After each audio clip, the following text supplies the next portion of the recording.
వాస్తవాలు ఏంటి అన్నట్టు ఏమీ విచారించకుండా కేవలం ఏదో ఒక తంతులాగా ప్రత్యేక విమానంలో వచ్చి పరామర్శ చేసి అక్కడ నుంచి ఒక కూతువేటి దూరంలో ఒక నలుగురు రైతులు ఆత్మహత్య చేసుకుంటే దానిపైన పత్రికా విలేకరులు ప్రశ్నిస్తే చాలా నిర్లక్ష్యంగా వాళ్ళకు డబ్బులన్నీ ఉన్నాయి, పంటలు వచ్చినాయి, ఎందుకు చనిపోయారు అన్నటువంటి రీతిలో అవమానకర రీతిలో తను మాట్లాడడం నిజంగా ఆశ్చర్యాన్ని కలిగించింది. మరి పవన్ కళ్యాణ్ గారు వైసీపీ నాయకులు ప్రమేయం ఏదో ఉంది అని చెప్పి ఎక్కడన్నా వస్తే పరిగెత్తుకుంటూ వస్తారే,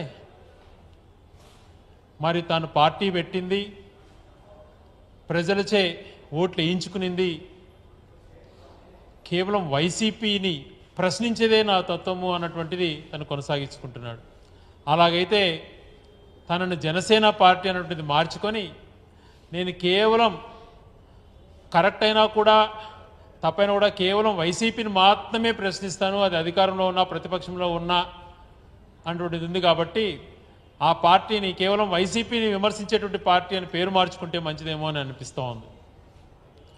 ఎందుకు ఈ విషయాలు చెప్తున్నానంటే కూటమి ఏర్పడినటువంటి 7 నెలల క్రితం ఏర్పడినటువంటి 2-3 రోజుల్లోనే వినుగొండలో నడి రోడ్లో ఒక వ్యక్తిని దారుణంగా నరికి చంపుతున్న రోజు తను ఏంటి అని అడగలేదు, వాళ్ళ కుటుంబం పరిస్థితి ఏంది అని అడగలేదు.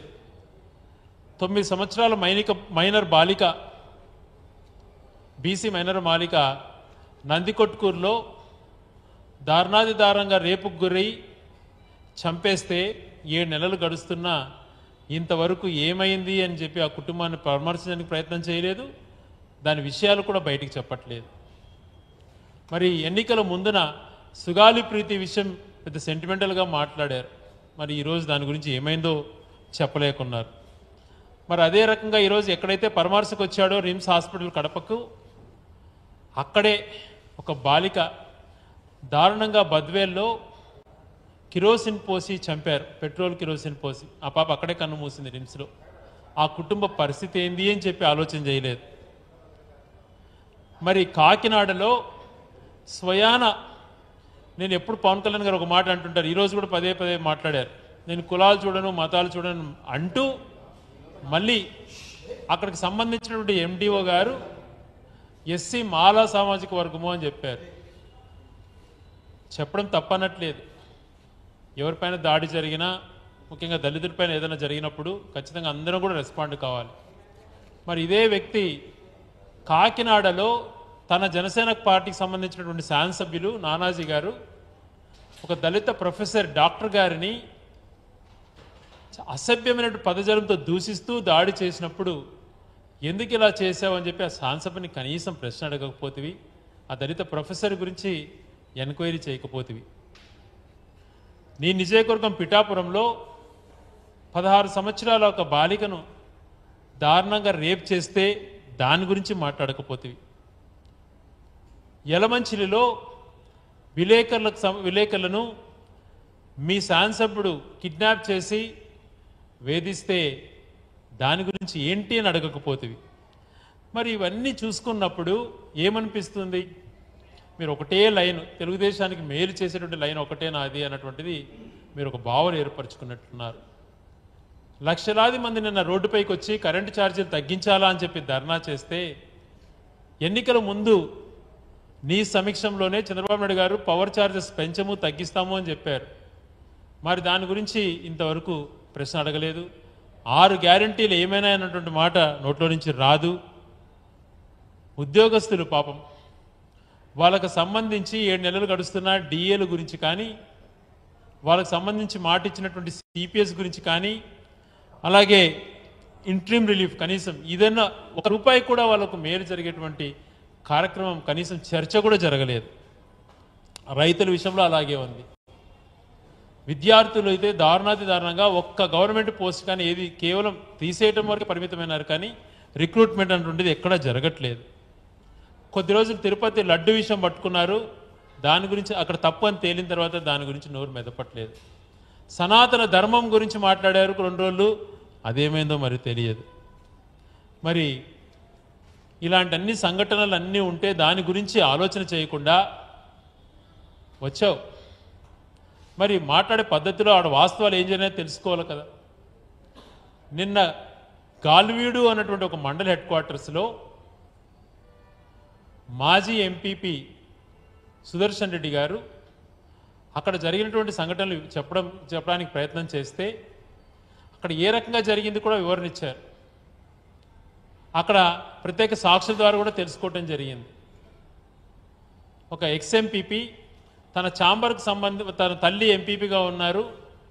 తన ఛాంబర్లో ఏదైతే కింది స్థాయి అధికారులు ఫోన్ చేసి తననే పిలిపించారు కాబట్టి అక్కడికి వెళ్ళిన తర్వాత అక్కడ ఉన్నటువంటి ఎంపీపీ ఛాంబర్ తాళాలు ఇవ్వమంటే అక్కడ ముందుగే ప్రీప్లాన్డ్గా గుమికూడినటువంటి జనం అంతా కూడా దాడి చేసి ఏ రకంగా 5 నిమిషాలలోనే వందలాది మంది అక్కడికి చేరుకొని ముందున్నటువంటి వాళ్ళతో సహా పెప్పర్ స్ప్రే చల్లుతూ విపరీతంగా వైసీపీ వాళ్ళని పైన దాడులకు చేసినటువంటి దానిపైన కనీసం ఏ ఒక్కరూ మాట్లాడకపోవడం దురదృష్టకరం. దానికి సంబంధించినటువంటి వీడియోలు కూడా బయటకు వచ్చాయి, ఏ రకంగా టీడీపీ వాళ్ళు దాడులు చేసింది అని చెప్పి. మరి ఈ రకమైనటువంటి వీడియోలు పోలీసు అధికారుల దగ్గర కూడా ఉన్నాయి. అక్కడికి వెళ్ళి పోలీసులు వచ్చినా కూడా పోలీసు అధికారులు ముందర కూడా సుదర్శన్ రెడ్డి గారి పైన వందలాది మంది దాడి చేస్తుంటే మరి ఎందుకని పోలీసులు కానీ దాని గురించి ప్రశ్నించట్లేదు? మరి తప్పు చేసిన వాళ్ళపైన ఎందుకు పవన్ కళ్యాణ్ గారు కూడా ఆలోచన చేయట్లేదు? ఈ విషయం ఏ కోణంలో జరిగింది, అక్కడ జరిగినటువంటి నిమిషాల వ్యవధిలో అక్కడ ఎక్కడెక్కడ ఫోన్ కాల్స్ ఏవేవి పోయినాయి అన్నటువంటిది 1 గంట సంబంధించి అరగంట ముందుది అరగంట తర్వాత ఈ ఫోన్ కాల్ డీటెయిల్స్ తెప్పించుకుంటే వాస్తవాలు అన్నీ బయటకు వస్తాయి.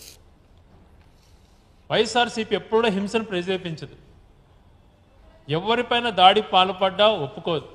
అందుకే స్ట్రైట్ ఫార్వర్డ్గా కలెక్టర్స్ కాన్ఫరెన్స్లో గౌరవ ముఖ్యమంత్రికి జగన్మోహన్ రెడ్డి గారు ప్రమాణ స్వీకారం చేసిన వెంటనే అధికారులకు పూర్తిగా రక్షణ ఇవ్వండి, దాడులకు పాల్పడడానికి కఠినంగా శిక్షించండి అన్నారు. మరి మీరు ఏ రకమైనటువంటి అధికారులకు ఇస్తున్నారు? కేవలం వైసీపీ వాళ్ళు మాత్రమే హింసించండి అని చెప్పి మీరు ఆదేశాలు ఇస్తున్నారు. ప్రజాస్వామ్యంలో ఇది కరెక్టా? ప్రశ్నిస్తాను అని చెప్పి అనునిత్యం మాట్లాడే పవన్ కళ్యాణ్ గారు దీని గురించి ఎందుకు ఆలోచన చేయలేకపోతున్నారు? అదే రకంగా సినిమాలలో యాక్ట్ చేస్తూ మీకు అభిమానులు ఉండొచ్చు, రాజకీయ పరంగా సుదీర్ఘంగా రాజకీయాలు చేసే వాళ్లకు అభిమానులు ఎలాగుంటారు అన్నటువంటిది మీకు పూర్తిగా తెలియకపోవచ్చు. తెలుసుకోవటానికి ప్రయత్నం చేయండి. మేమేమంటున్నాం, ఒక పక్కల తప్పు ఏదైనా చేస్తే వాళ్ళని శిక్షించండి, కానీ ప్రజాస్వామ్యపరంగా వెళ్ళండి, వాస్తవాలు తెలుసుకోండి, అవతల వర్షన్ కూడా వినండి. ప్రజాస్వామ్యంలో ఇది మస్ట్ అనేటువంటిది మేము పదే చెప్తున్నా. చాలా ఘోరంగా ఒక సైడే వ్యవహరిస్తూ పోలీస్ అధికారులు ఒక చదువుకున్నటువంటి వ్యక్తిని, అడ్వకేట్గా ఉన్నటువంటి వ్యక్తిని పైన వాళ్ళు వివరించినటువంటి తీరు బాధాకరం. ఆ సంఘటనలు ఏమేమి జరిగినాయి, ఎందుకు జరిగినాయి, ఎందుకు పెప్పర్ స్ప్రేతో దాడులు చేశారు, ఇవన్నీ కూడా అడగాల్సిన బాధ్యత మినిమం. అంత దూరం వెళ్ళినటువంటి ప్రత్యేక విమానంలో వచ్చినటువంటి పవన్ కళ్యాణ్ గారికి ఈ బాధ్యత లేదా? బంధాలు అనుబంధాలతో ఉంటాయి రాజకీయాలు. 30 సంవత్సరాల నుంచి ఒక్క మాట పైన కమిట్మెంట్తో ప్రజలకు సేవ చేస్తున్న వ్యక్తి సుదర్శన్ రెడ్డి. అంత తీసిపడేసి వీళ్ళు చేస్తున్నటువంటి ప్రచారాలన్నీ కూడా కాకుండా వాస్తవాలు కూడా గ్రహించుకోండి. ఎస్, ఆ మనిషికి జరిగినటువంటి అవమానకర సంఘటనలు బాధగా ఉన్నాయి. అధికారం శాశ్వతం కాదు. అధికారం ఉంది కదా అని చెప్పి ఇలా వ్యవహరిస్తే మీకు కూడా ఎలాంటి వడ్డీతో సహా వచ్చేటువంటి రోజులు కూడా వస్తాయి. నిజంగా ఒక క్లర్కును కూడా రాజకీయంగా ఎంత ఉన్నత స్థాయిలో ఉన్నప్పుడు కూడా సార్ అని సంబోధించేటువంటి సంస్కారం మాకుంది. హోంగార్డ్ స్థాయి వ్యక్తిని కూడా అన్నా అన్నటువంటి సంస్కారం మాకుంది. అటు పార్టీలో నుంచి కానీ ఇలా తల్లిదండ్రుల దగ్గర నుంచి కూడా నేర్చుకున్నాం సంస్కారం అటువంటిది. అందరిని ఒక ఘాటి కట్టేసేసి హేళన చేయకండి. మరి దళితులపైన ఇంత ఘోరంగా మానభంగాలు జరిగినప్పుడు దళిత ప్రొఫెసర్లను మీ పార్టీ శాసనసభ్యులే ఇలా దారుణంగా కొట్టినప్పుడు అప్పుడు ఎందుకు మీ నోరు లేయలేదు? ఎందుకు కనీసం దానిపైన విచారణ ఎందుకు అడగలేకపోయినారు? ఎందుకు ప్రెస్లో కనీసం ఈ దాడిని ఖండిస్తున్నామన్న మాట కూడా చెప్పలేకపోయినారు? ప్రత్యేక విమానంలో కడపంటే రాజకీయం చేయడానికి పరిగెత్తుకుంటూ వచ్చారే. ఒక పక్కన దేశానికి ఆర్థిక సంస్కరణలు చేసి ఎంతో గొప్ప వ్యక్తి అయినటువంటి మన్మోహన్ సింగ్ గారి దాన సంస్కారం జరుగుతున్న సమయానే రాజకీయాలు మాట్లాడడానికి ప్రయత్నం చేసేవి, రాజకీయ కోణంలో చేసి అదే పర్యటనకు వచ్చి రైతులు ఆత్మహత్య చేసుకుంటే దాన్ని చులకనగా మాట్లాడినట్టు మీరు ఎందుకు ప్రాపర్గా వ్యవహరించట్లేదు? ఒక బాధ్యతమైనటువంటి పదవిలో ఉన్నప్పుడు ఎలాగ వ్యవహరించాలి? ఒక అంశం పైన మాట్లాడేటప్పుడు వెనక ఏం జరిగింది, ఎందుకు జరిగింది అన్నటువంటిది కూడా అడగలేని పరిస్థితిలో మీరు ఉన్నారు అని అంటే కేవలం వైసీపీ నాయకులు ఏదో చేశారని ఎక్కడన్నా వచ్చేస్తే వెంటనే దాన్ని ఏదో రియాక్ట్ అయిపోయి మేము వాళ్ళని దొక్కుతాం, రాయలసీమ యువతల గురించి చులకనగా మాట్లాడుతాం, రాయలసీమ పరిస్థితి నుంచి పదే పదే హేళనగా చేస్తాం. గతం నుంచి మీకు అలవాటు అయిపోయింది. 15 చంద్రబాబు నాయుడు గారు పరిపాలన మొదలైనప్పటి నుంచి ఎక్కడో రైలు గారిపోతే రాయలసీమ గుండాలే, ఎక్కడో జరిగితే రాయలసీమ యువత మారాలని మాట్లాడడం. మరి ఎందుకు రాయలసీమకు మంచి చేయడం, రాయలసీమ గురించి మాట్లాడంటే మీరు అక్కడ హైకోర్టు మూవ్ చేస్తా అంటే ఎందుకని మీరు అడగలేకపోయారు? అక్కడ యువత కోసం ఎందుకు మీరు అడగలేకపోయినారు? అక్కడ లా యూనివర్సిటీ అక్కడి నుంచి ఎత్తేస్తుంటే ఎందుకు అడగలేకపోతున్నారు? మరి ఎంఎస్ఎంఈ సెంటర్ వల్ల ఎంతోమంది ట్రైనింగ్ పొంది యువతకు ఎంతో మేలు జరిగేటువంటి ఎంఎస్సీ సెంటర్ కొప్పర్తి నుంచి మారుస్తుంటే ఎందుకు మీరు ప్రశ్నించలేకపోతున్నారు? ఇవి చేయండి రాయలసీమ వాళ్ళపైన కానీ అక్కడ మంచి చేయాలన్నటువంటి ఆలోచన ఉన్నప్పుడు. అలా కాకుండా రాజకీయ కోణంలోనే విమర్శలు చేయటం సరైనటువంటిది కాదు అని చెప్పి గౌరవ కూటమి ప్రభుత్వానికి సంబంధించినటువంటి గౌరవ ముఖ్యమంత్రికి కానీ ఉప ముఖ్యమంత్రి గారికి కానీ తెలియజేస్తున్నాం. కడపలో జరిగినటువంటి సంఘటన, గాలివీడులో జరిగినటువంటి సంఘటనను పూర్తి స్థాయిలో అటు గౌరవ జవహర్ బాబు గారికి మంచి జరిగేటట్టు యువతలు ఎందుకు జరిగింది, ఆ టైంలో ఎందుకు పెప్పర్ స్ప్రే లాంటివి వాడి దాడులకు పాల్పడాల్సిన పరిస్థితి పక్క నుంచి వచ్చిన వాళ్ళపైన ఏ చర్యలు చేపడుతున్నారు, వీటన్నిటిపైన కానీ విచారణ జరిపి చేస్తే ప్రజాస్వామ్య విలువలు పెరుగుతాయి. అలా కాకుండా ఒక్క సైడ్గానే చేసి ఇలా ఒక పార్టీనే ఎంతసేపు కించపరిచే విధంగా వ్యవహరించాలి, ఆ పార్టీని ఎక్కడ కూడా ఉండనీయకూడదు అన్నటువంటి మీ ఆలోచనలు తప్పుడు ఆలోచనలు. ఎందుకంటే నిన్న జరిగినటువంటి పిలుపు మేరకు ధర్నా కార్యక్రమం, విద్యుత్ ఛార్జీలు పిలుపు ప్రజల కోసం నిలబడిన పక్షాన పోరాడినప్పుడు ప్రతిపక్ష పార్టీగా మేము ప్రజలకు అండగా ఉన్నామని చెప్పి ఎలా వేలాది మంది మాకు మద్దతుగా వచ్చారో అందరూ కూడా చూసింటారు. ప్రజాస్వామ్యంలో ప్రశ్నించే వాళ్ళని గౌరవించాలి. ఒక సంఘటన జరిగినప్పుడు నిజాలు ఏంటి అనేది అబ్జర్వ్ చేసుకోవాలి. అలా కాకుండా ఒక్క సైడే ఒత్తిళ్ల ప్రకారం వ్యవహరిస్తే ఖచ్చితంగా తగిన మూల్యం చెల్లించుకుంటారు. పవన్ కళ్యాణ్ గారు ఇంకా మీరు కడప వదిలిపోయినట్లేరు. ఇప్పటికైనా మీరు కడపలో ఉంటే రైతులు ఎందుకు ఆత్మహత్య చేసుకున్నారనేటువంటి హేళన మాట మీరు వాళ్ళని పరామర్శించండి, మంచి చెడు తెలుసుకోండి. గతంలో ఈ 7 నెలల నుంచి దళితులపైన కానీ మిగిలిన వర్గాలపైన కానీ మహిళలపైన కానీ జరిగిన దాడులు ప్రతి ఒక్కటి మీరు తెప్పించుకోండి, వాళ్ళకు సహాయం చేయండి. ఎందుకంటే దాదాపుగా 72 మంది పైన బాలికలను మహిళలను అఘాయితాలకు పాల్పడిన వాళ్ళకు జగన్మోహన్ రెడ్డి గారు ప్రతి కుటుంబానికి 10 లక్షలు సహాయం చేశారు. ప్రతిపక్షంలో ఉన్న మీరు ప్రభుత్వంలో ఉండి కనీసం వాళ్ళకు భరోసా ఇవ్వలేకపోతున్నారు. మరి వీటన్నిటిపైన ఆలోచన చేయండి. కేవలం ఒక్క సైడ్ రాజకీయమే మాట్లాడొద్దు అని చెప్పి పవన్ కళ్యాణ్ గారికి తెలియజేస్తూ మీలో మార్పు రావాలి. కేవలం నేను పార్టీ పెట్టింది వైసీపీని ప్రశ్నించడానికే కాదు, ఎక్కడ తప్పు జరిగినా వాస్తవంగా ఉంటాను అన్నటువంటి భావన ప్రజలకు కల్పించాలని చెప్పి పవన్ కళ్యాణ్ గారిని కోరుకుంటూ సెలవు తీసుకుంటాను.